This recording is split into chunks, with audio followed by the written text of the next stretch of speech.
14h54 sur BFM TV, on revient à l'actualité de ce dimanche. C'est ce qui s'est passé cette nuit au domicile du couple Tapie à Comblaville en Seine-et-Marne. L'image que vous voyez en direct, c'est le véhicule justement des époux Tapie qui s'apprêtent à quitter cette résidence donc de banlieue parisienne. On a pu voir Bernard Tapie rentrer à l'intérieur. Certainement, il devrait être accompagné de son épouse. Tous les deux ont été victimes d'un cambriolage cette nuit, donc à ce domicile qui a mal tourné. Il était un peu plus de minuit et demi quand 4 malfaiteurs sont entrés dans leur résidence. Ils les ont molestés, ligoté. Bernard Tapie lui-même a reçu un coup de matraque. Il y a eu bien sûr des vols. C'est son épouse Dominique Tapie qui a réussi à donner l'alerte. Elle est allée chez des voisins qui ont donc appelé la police. Antoine Forestier, vous êtes devant ce domicile. Donc revenons sur les faits, ce que l'on sait, sur ce qu'il s'est passé cette nuit. Ça a été assez violent.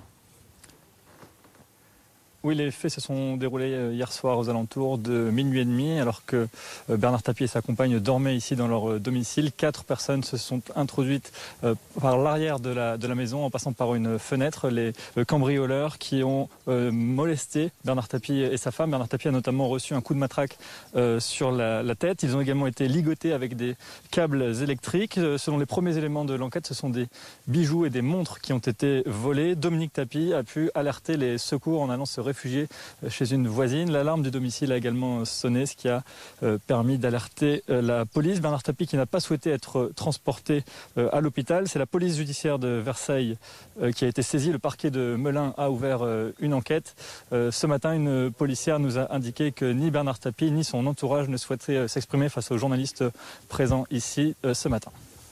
Merci Antoine Forestier avec Bruno Ferraud donc à Comblaville sur le lieu donc du domicile des époux Tapie, là où ils ont été agressés violemment cette nuit. Ils y sont à présent et ils s'apprêtent à se diriger vers leur domicile parisien. Dans un instant, nous continuerons évidemment de suivre cette progression. Tout d'abord, on va écouter le maire de cette commune de Comblaville dans le département de la Seine-et-Marne. C'est un proche des victimes et il décrit, après avoir échangé avec eux, des violences innommables subies par le couple Tapie et un état de choc.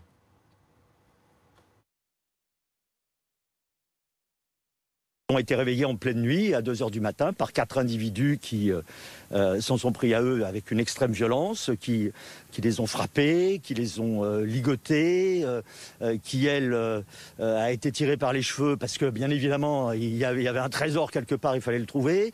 Or, il n'y a pas de trésor. Bon, et je crois que leur violence était d'autant plus forte qu'ils n'obtenaient rien parce que il y avait globalement pas grand-chose à prendre. Et donc, je posais la question à Dominique Tapie de savoir combien de temps ils étaient restés. Elle me dit que le temps semble très long et qu'elle ne peut pas le dire. À prendre des coups, à être traînée comme elle l'a été, à avoir son mari frappé comme il l'a été, c'est interminable. Je viens de les voir, c'est impensable, c'est honteux. Alors, non seulement parce que Bernard Tapie, on le sait, est quand même un petit peu fatigué par la maladie et par les traitements qu'il subit, mais en plus, à 4 la nuit contre 2, faire subir le traitement avec les résultats très visibles que l'on voit là, ça n'a pas de nom.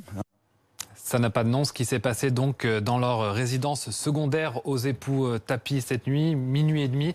Mélanie Bertrand du service police-justice. Comment les secours ont-ils été alertés pour mettre fin à ça? C'est la femme de Bernard Tapie, Dominique Tapie, qui a réussi à se enlever les liens par lesquels elle était ligotée, des câbles électriques, et qui est allée se réfugier chez une voisine à proximité immédiate de cette résidence. Et c'est cette voisine qui a contacté immédiatement les secours. On sait aussi que l'alarme du domicile a sonné et que du coup, ça a alerté la police qui s'est rendue tout de suite sur place en même temps que les pompiers. Le couple a été pris en charge très rapidement par les pompiers.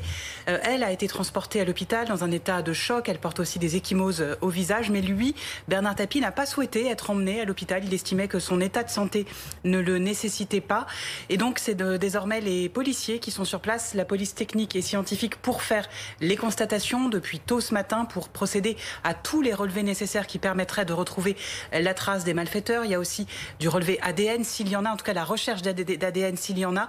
Et là-dessus, le récit des époux Tapie peut être très important parce que peut-être ont-ils vu les malfaiteurs toucher un objet, laisser derrière eux un vêtement, des affaires qui pourraient permettre aux enquêteurs de retrouver leurs traces. Ça, c'est tout le travail, on va dire, sur place, police technique et scientifique. Il y a aussi un gros travail d'audition des époux Tapie et aussi de tout l'environnement proche, tous les voisins, pour les entendre, pour leur poser des questions. Est-ce qu'il y a des véhicules suspects qui ont été repérés ces derniers jours? Est-ce que vous avez vu des gens rôder aux abords de la maison, des gens que vous ne connaissez pas? Donc tout ce travail-là, il est mené par les hommes de la PJ de Versailles et PJ de Melun. Il y a aussi l'exploitation, bien sûr, des caméras de vidéosurveillance, si la maison en était dotée, et puis toutes les caméras des rues adjacentes qui peuvent permettre peut-être d'avoir le détail qui pourrait permettre à l'enquête d'avancer. Merci Mélanie. Il est 15h si vous nous rejoignez sur BFM TV. C'est la une de l'actualité. Bernard Tapie donc et son épouse violentés cette nuit. C'est un cambriolage à leur résidence secondaire en banlieue parisienne qui a mal tourné. 4 malfaiteurs les ont molestés, ligotés. Lui-même, Bernard Tapie, a reçu un coup de matraque. Son épouse a été hospitalisée. On sera sur place, évidemment, dès le début de ce journal. À la une également, on parlera de ce top départ de la généralisation des mesures de freinage de l'épidémie de Covid. Après 19 départements, c'est aujourd'hui qu'elles s'étendent à toute la métropole. 4 semaines sous cloche pour un début de sortie de crise sanitaire qu'Emmanuel Macron espère pour la mi-mai. Nous en parlerons sur ce plateau dans un instant. Dans ce contexte, partager les vaccins avec les pays les plus pauvres et surmonter les retards dans la distribution. C'est l'appel du pape François dans son traditionnel message de Pâques. Les messes, elles, ont bien eu lieu depuis ce matin, contrairement à l'an passé, sous très haute sécurité.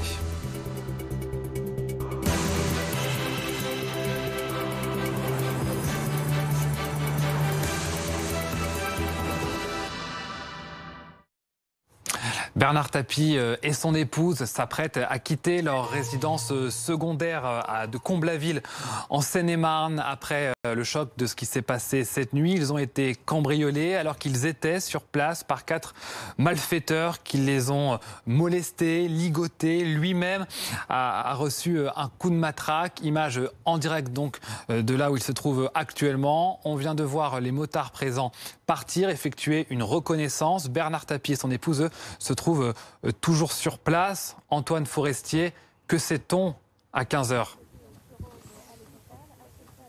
C'est vrai qu'il y a un important dispositif de police ici depuis ce matin. Les enquêteurs sont toujours présents ici. Les époux Tapie sont toujours présents à leur domicile pour se reposer. Et ils devraient, selon certaines sources, quitter les lieux dans quelques instants pour rejoindre leur résidence à Paris. Ce que l'on sait sur les faits, c'est que hier, aux alentours de minuit et demi, 4 personnes se sont introduites dans leur domicile en passant par l'arrière, en s'introduisant par la fenêtre de cette maison. Et ils ont volé notamment des montres et des bijoux. Ils ont molesté Bernard Tapie et sa compagne. Bernard Tapie a notamment reçu un coup de matraque au niveau de la tête.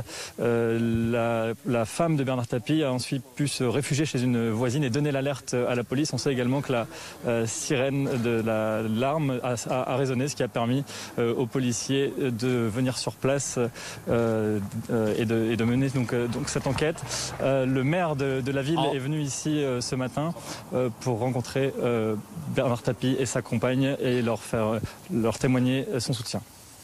Merci Antoine Forestier avec Bruno Ferraud devant la résidence secondaire des époux Tapie à Comblaville en Seine-et-Marne où ils ont été agressés cet après-midi. On voit que ça commence à s'agiter derrière notre reporter Antoine Forestier. Le départ est probablement imminent des époux Tapie vers leur résidence parisienne. Le couple qui, on le rappelle, a été ligoté cette nuit, qui a ensuite été cambriolé. Bernard Tapie qui souffre, on le rappelle, ici d'un double cancer depuis 4 ans qu'il a beaucoup affaibli. On rappelle aussi leurs âges, 78 ans pour Bernard Tapie, 70 pour Dominique. Tout simplement le coup de trop, selon leurs amis. C'est une horreur absolue. Et on peut dire que pour ce couple qui est tellement martyrisé par ailleurs, et d'abord par une justice aveugle, c'est vraiment le coup de trop. pense que Bernard doit être dans tous ses états. Ce qui compte le plus au monde, c'est sa femme et ses enfants. Savoir qu'elle a été sous ses yeux violentée comme elle l'a été. Je pense que c'est insupportable pour lui. Mais c'est un fighter. Il se redressera comme il se redresse à chaque fois, hein, tomber 10 fois et relever en soi. Surtout que c'est un très mauvais moment pour lui parce qu'il attend son procès, son injuste procès, et il se focalise là-dessus. Et comme de même qu'il a finalement son honneur a été reconnu quand il a été acquitté, il atteint un deuxième acquittement qui pour lui est le plus important de sa vie. Alors pour l'instant, Bernard Tapie ne s'est pas exprimé publiquement. Évidemment, on est quelques heures seulement après ce qui s'est passé dans la nuit. Il était à peu près minuit et demi quand ça s'est passé. On sait que sa femme a été extrêmement choquée. C'est notamment ce qui a expliqué son hospitalisation dans la matinée. L'image que vous voyez en direct, c'est toujours à Comblaville, hein, en Seine-et-Marne, où se trouve la résidence secondaire du couple Tapie, là où s'est passé ce cambriolage qui a mal tourné cette nuit. Mais on a vu des voitures sortir. Pour l'instant, on ne sait pas s'il s'agit des véhicules de Bernard Tapie. En tout cas, les policiers sont toujours sur place. On a vu des motards sortir en reconnaissance, évidemment, parce que c'est une affaire qui attire beaucoup de journalistes, très médiatisée. Mélanie Bertrand, que sait-on de l'enquête au moment où on se parle? Elle a déjà commencé. Hein. Oui, elle a commencé depuis tôt ce matin, quand les hommes de la PJ de Versailles sont arrivés au domicile pour procéder aux constatations, pour faire aussi tout un travail d'audition du couple et de l'environnement proche, des voisins, voir s'il y a des caméras de vidéosurveillance. On apprend à l'instant que c'est la JIRS de Paris qui est désormais saisie de l'enquête. La JIRS, c'est la juridiction interspécialisée de Paris, ce qui veut dire que ce sont des magistrats spécialisés dans la lutte contre la criminalité organisée qui vont désormais mener cette affaire, sans doute en raison du caractère complexe et en tout cas de la personnalité également sensible qu'est Bernard Tapie. Donc tout ce travail d'enquête, il se déroule pour tenter de retrouver ces 4 malfaiteurs. On rappelle qu'ils sont entrés par effraction dans ce domicile, qu'ils ont commis des violences sur le couple Tapie. Donc l'enquête est ouverte pour l'instant pour vol avec violence, séquestration et violence aggravée. Un point sur Bernard Tapie et son épouse. Ils ont été frappés, ligotés. Le maire de Comblaville nous disait que le couple avait tous les deux des ecchymoses sur le visage, mais ils sont suffisamment pas en forme, le mot est mal choisi, mais en tout cas ils sont en état de témoigner auprès des policiers, et bien sûr que leur récit est essentiel pour tenter de retrouver ces 4 malfaiteurs. Des violences qui, évidemment, ont choqué les amis, l'entourage de Bernard Tapie et de Dominique Tapie, alors que l'on voit sur ces images toujours ces véhicules devant la résidence secondaire du couple, là où les faits ont eu lieu cette nuit, peu après minuit. Le couple Tapie qui s'apprête probablement, s'ils ne sont pas encore partis, on n'en est pas sûr encore, à rejoindre leur résidence de Paris. Et on le sait, cette situation a évidemment beaucoup ému dans cette commune de Seine-et-Marne. On va écouter les réactions de quelques habitants de Comblaville. C'est vraiment choquant, c'est vraiment malheureux de faire ça parce que déjà il est malade, il est souffrant, il était tout seul avec sa femme, ils étaient 2. Comme j'ai vu sur votre chaîne, ils étaient 4. C'est vraiment malheureux, c'est vraiment malhonnête de faire ça à quelqu'un qui est malade, qui est atteint d'un cancer aussi. Les ligoter pour s'enfuir avec leur butin, je trouve ça scandaleux, effectivement. Comblaville est une ville paisible où il ne se passe pas grand-chose normalement. Scandaleux donc pour les habitants de cette commune où les époux Tapie donc ont une résidence secondaire dans laquelle ils se trouvaient cette nuit. On rappelle aussi leur âge, ce n'est pas leur faire offense, mais enfin ça compte. Bernard Tapie lui a 78 ans, son épouse a 70 ans. Ils ont été molestés, ligotés quand même. Ça marque psychologiquement mais aussi physiquement. Mélanie Bertrand, d'autant qu'on le rappelle, la santé de Bernard Tapie très fragile. Oui, elle est très fragile et il ne s'en est d'ailleurs jamais caché. On sait que Bernard Tapie se bat contre un double cancer depuis 2017, cancer de l'ésophage et de l'estomac qui évidemment l'affaiblit énormément par période, à tel point que son procès en appel qui devait se tenir en octobre dernier a dû être renvoyé. Ce sont ses avocats qui, constatant son état de santé, ont demandé un renvoi, un procès dans l'affaire Adidas, pour lequel d'ailleurs il avait été relaxé en première instance. La date fixée procès, c'est le 10 mai prochain, donc d'ici un mois. On verra si l'agression de cette nuit nécessite un nouveau renvoi de la part de ses avocats qui pour l'instant ne font aucun commentaire. Mais bien sûr que c'est une épreuve pour lui et son épouse, 78 et 70 ans, vous le disiez. Et ce genre d'agression, tout à l'heure un policier m'expliquait, ce genre de homejacking, de saucissonnage, c'est évidemment très violent, c'est très intrusif. Il rentre au domicile, c'est très soudain et le couple dormait. Ça s'est passé vers minuit et demi et ça peut laisser parfois des séquelles psychologiques à long terme sur les victimes. Merci beaucoup Mélanie Bertrand pour ces précisions. Évidemment, on continuera de suivre le déroulé de cette affaire, de l'enquête également dans nos journaux, et notamment peut-être donc le déplacement des époux Tapie vers leur résidence de Paris. Dans l'actualité en bref également, ces 5 femmes interpellées la nuit dernière à Béziers par crainte d'une action violente imminente. Dans les faits, une seule intéressée, les enquêteurs de la Direction générale de la sécurité intérieure. Elle a 18 ans, jamais condamnée pour terrorisme. Sur place, les policiers ont découvert des produits pouvant entrer dans la composition d'explosifs. Tout ça est en cours d'exploitation, mais pas d'armes en jeu. Les 5 femmes sont en garde à vue. Une enquête a été ouverte pour association de malfaiteurs terroristes. Dans l'actualité également, toujours la crise sanitaire et c'est reparti pour un tour pour 4 semaines au moins, normalement. Nouvelles restrictions sur l'ensemble du territoire depuis hier soir 19h et nouvelle attestation unique pour la journée comme pour le couvre-feu, déplacement, fermeture, interdiction, tout ce qu'il faut savoir avec Maëva Lamy. C'est le principal point sur lequel portent les restrictions, les déplacements. Première règle, ils sont autorisés dans un rayon de 10 km autour de son habitation. Pas besoin de motifs dérogatoires ni d'attestation, un justificatif de domicile suffit. Certains déplacements sont également permis dans une limite de 30 km pour effectuer des achats de première nécessité, retirer une commande, effectuer une démarche administrative ou encore se rendre dans un lieu de culte. Cette fois-ci, une attestation est nécessaire, un document disponible dans une version simplifiée sur le site du ministère de l'Intérieur. Enfin, des déplacements sans limite géographique sont également autorisés pour une activité professionnelle, une consultation médicale, un motif familial impérieux, une mission d'intérêt général, une convocation administrative ou encore un déménagement. Toujours avec une attestation, mais aussi un justificatif attestant de votre motif. Des règles qui s'appliquent en dehors du couvre-feu en vigueur entre 19h et 6h. Durant ces horaires, les déplacements sont interdits, sauf motif impérieux. Enfin, autre changement, la vente d'alcool à emporter par les bars et restaurants est désormais interdite en Île-de-France, sauf en accompagnement de la vente d'un repas à emporter. Des réouvertures à la mi-mai, à la levée des restrictions actuelles. C'est en tout cas ce que promet, si la vaccination le permet, le président de la République lors de son allocution mercredi. Un horizon de crise prochain. Plusieurs scientifiques expriment de leur côté leur scepticisme. Ils sont suivis par certains membres du gouvernement. Écoutez. On est toujours obligé d'avoir un adverbe de prudence depuis le début de cette crise, mais c'est une petite prudence, si je peux dire. Nous nous programmons vraiment pour rentrer le 26 pour les élèves des écoles primaires et le 3 pour ceux de l'enseignement secondaire physiquement, étant bien entendu que ceux de l'enseignement secondaire, dès le 26, auront de l'enseignement à distance aussi.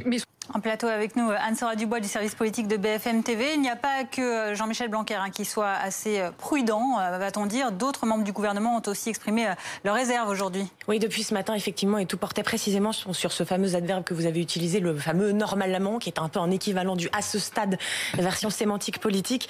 La question qui avait été posée à Jean-Michel Blanquer, ministre donc de l'Éducation nationale, c'est la date de retour à l'école sera-t-elle tenue? Il a répondu normalement.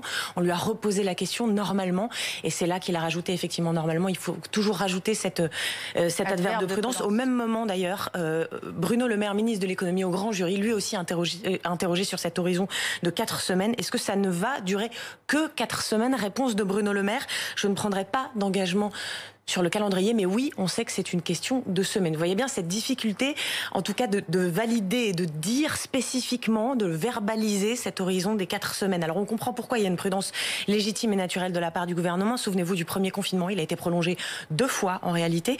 Et puis surtout, étant donné l'horizon extrêmement mouvant de la pandémie avec les variants, et également aussi l'influence du comportement de certains Français, l'émergence d'autres variants, il peut toujours y avoir des évolutions dans la façon dont les épidémiologistes spécialistes perçoivent l'évolution des courbes et surtout le gouvernement ne veut pas se dédire. C'est surtout ça la première prudence. C'est toujours un peu la quadrature du cercle, essayer de donner des perspectives et en même temps surtout ne pas avoir à un moment ou à un autre à dire qu'on s'est trompé. Et puis surtout si on regarde, si on écoute les propos qui ont été tenus par un autre ministre, le ministre de la Santé précisément, Olivier Véran, lui il dit aussi que le pic des contaminations devrait être atteint la semaine prochaine. En revanche, le pic des réanimations, puisqu'on sait qu'il y a toujours un décalage entre le moment de la contamination et le moment de l'arrivée en réanimation, et bien le pic des réanimations, il devrait être atteint fin avril avec un seuil de 10 000 patients en réanimation, soit 3 jours avant la rentrée des classes qui a été fixée par le gouvernement.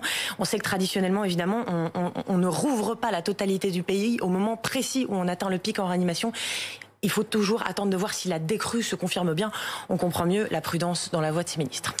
Il y a une crainte également, ce sont les retrouvailles familiales pour ce week-end de 3 jours, week-end de Pâques. Depuis ce matin, les messes ont repris. Ce n'était pas le cas l'an dernier, on se souvient, elles étaient interdites lors du premier confinement. Marlène Schiappa s'est rendue notamment à l'église de Saint-Sulpice que vous voyez sur ces images à Paris. Elle a tenu à rassurer les fidèles, notamment sur la sécurité. Tous les lieux de culte ont été sécurisés, assure-t-elle, face à la menace terroriste qui reste présente sur le territoire. Ça, c'était pour la visite de Marlène Schiappa hier avec ces images aujourd'hui de la messe à Saint-Sulpice. Et puis en Italie, au Vatican, dimanche de Pâques également. Et ce traditionnel Urbi et Orbi à la ville de Rome. Et le pape François qui a donc tenu cette messe. Il n'échappe pas à la pandémie. Le souverain pontife qui a appelé notamment à partager les vaccins anti-Covid avec les pays les plus pauvres. Les vaccins, justement, comment vraiment accélérer quand l'exécutif répète que tout le monde est déjà pleinement mobilisé? Eh bien, les militaires viennent contribuer à intensifier la campagne de vaccination. C'est ce qu'annonce, vous le voyez, la ministre des Armées. Dès mardi, nous déploierons des centres militaires de vaccination dans 7 hôpitaux d'instruction des armées, écrit-elle. Et puis autour de... La ministre des Armées, Florence Parly, a demandé aux armées de se mettre en ordre de bataille pour intensifier encore la campagne de vaccination que nous avions déjà commencé au mois de janvier. Donc très concrètement, au sein de 7 hôpitaux militaires répartis partout sur le territoire, nous allons déployer des centres militaires de vaccination et nous serons donc capables de vacciner à terme 1000 personnes par jour et par hôpital. Donc concrètement, ce seront 50 000 Français qui seront vaccinés chaque semaine par des militaires du service de santé des armées. Et au chapitre de la vaccination, il y a ces inquiétudes qui persistent pour certains, puisque des cas de personnes testées positives après avoir été vaccinées ont été relevés. C'est le cas du président argentin. Il avait été vacciné au mois de janvier. Il est testé positif actuellement. Ça arrive aussi chez nous, avec des résidents notamment en EHPAD, que ce soit à Biscarrosse ou encore dans le Bas-Rhin. Aucun, heureusement, ne présente de forme grave de la maladie. On en parle avec vous, Samira Fafi-Kremer. Merci d'être notre invitée, directrice de l'Institut de virologie au CHU de Strasbourg, en charge de l'étude de l'immunité. Ces cas de personnes testées positives après avoir été vaccinées, c'est normal ? Oui, c'est normal. Il faut rappeler que le vaccin est normalement là pour nous protéger contre la maladie grave. Et en effet, quand il est donné par voie intramusculaire, nous développons des anticorps qui circulent dans le sang et protègent nos poumons de l'infection. Maintenant, on sait que peu ou pas d'anticorps arrivent jusqu'à la muqueuse nasale, ce qui pourrait nous exposer à une infection. Et cela est d'autant plus vrai que quand les personnes développent peu d'anticorps. Et il est vrai que maintenant, on sait qu'il y a une grande disparité entre les personnes. Il y a des personnes qui vont développer des taux d'anticorps très élevés, donc qui seront bien protégés avec le vaccin, et d'autres qui vont développer des taux d'anticorps faibles et qui sont donc à risque d'être infectés. Mais la bonne nouvelle, comme vous l'avez dit, c'est que après le vaccin, même si on est infecté, on n'a que des formes légères de cette maladie. Que sait-on très précisément? Donc on sait, vous nous le dites, ça fait partie des possibilités. On peut devenir à nouveau positif bien qu'on ait été vacciné. Est-ce que pour autant on peut aussi être un nouveau contaminateur une fois avoir été vacciné? C'est ça le souci, c'est pour ça qu'on insiste pour dire que même quand on est vacciné, il faut continuer à garder le masque et à respecter les distances, parce qu'une personne vaccinée peut être infecté, peut être contaminé, et donc il y a une possibilité de transmettre le virus à d'autres personnes. Donc tant qu'une majorité d'adultes n'est pas vaccinée, il faudrait qu'on garde ce masque et toutes ces mesures barrières pour garder cette pression sur la circulation virale. En dehors de ces cas minoritaires de personnes qui ont été recontaminées par le Covid-19 après avoir été pourtant vaccinées, est-ce que l'on sait un peu plus maintenant avec le retour d'expérience sur la durée d'immunité que l'on peut acquérir quand on est vacciné totalement ? Alors, il est vrai qu'on ne connaît pas totalement encore la durée parce qu'il manque encore des études et surtout qu'on ne connaît pas le taux d'anticorps qui est protecteur. On sait que les anticorps vont durer au moins jusqu'à 3 mois après la vaccination. Maintenant, il faut des études supplémentaires pour voir si ce taux va être stable, s'il va diminuer au cours du temps.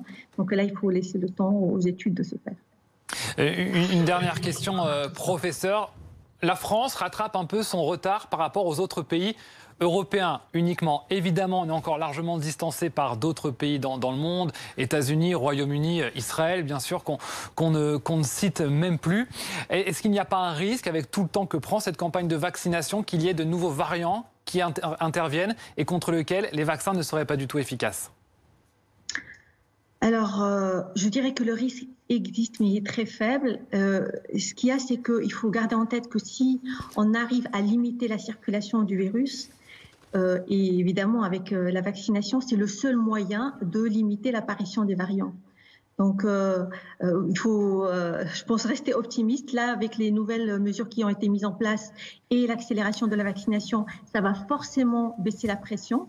Alors, on ne sait pas exactement jusqu'à quel niveau et puis le délai qu'il va falloir, mais en tout cas, il faut que chacun se responsabilise et garde le masque, garde les distances et aller se faire vacciner. C'est que comme ça qu'on évitera l'apparition des variants.